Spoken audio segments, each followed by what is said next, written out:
L'amendement qu'on va pas.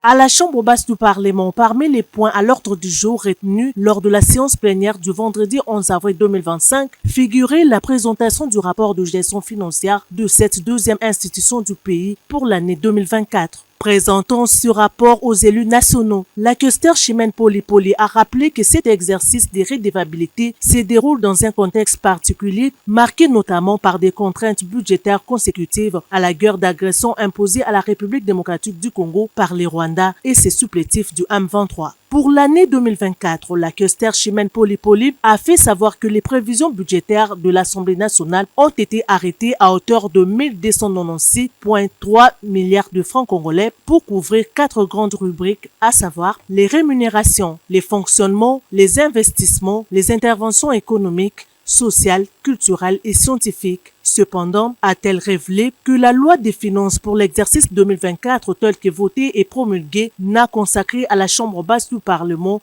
une enveloppe de 782,6 milliards de francs congolais, soit 60,37% des besoins véritablement exprimés.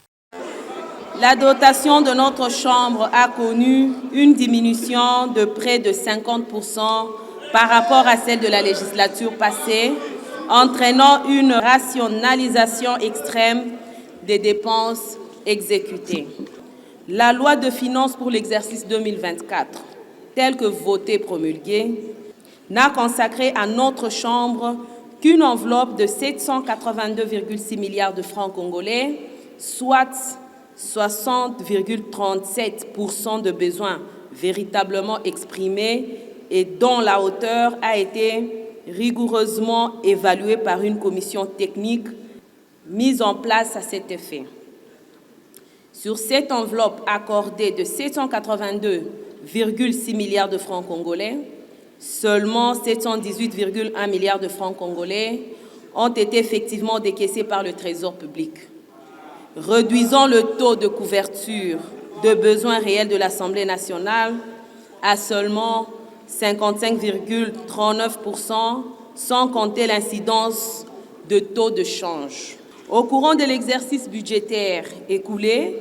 notre Chambre législative a fait face à plusieurs difficultés majeures dans la gestion des finances, notamment une dotation mensuelle largement inférieure aux besoins réels, comme je l'ai souligné précédemment, soit 28,8 milliards de francs congolais reçus contre 48,9 milliards attendus. Des contraintes de gestion de la trésorerie causées par décaissement tardif et partiel de la dotation. De son côté, le speaker de la Chambre basse du Parlement, le professeur Vital Kamerhe, a salué cette démarche. Il parlait d'un sens élevé de devoir et un attachement ferme aux principes de redevabilité et de transparence. Vous savez très bien, avec les réseaux sociaux, on nous attribue les conforts que nous n'avons pas. L'institution, Assemblée nationale, tout comme le Sénat, en tout cas je connais les chiffres de l'Assemblée nationale, nous avons été amputés de plus de 50%. Quand on parle de la dotation de 48,7 milliards, à l'époque, là-dedans, on avait les rémunérations des députés, on avait le fonctionnement de l'administration, secrétaire général et des différentes directions de l'administration de l'Assemblée nationale, le fonctionnement des bureaux. Nous arrivons, le budget, une réduction de 60,37%. Et on s'est compris les rémunérations,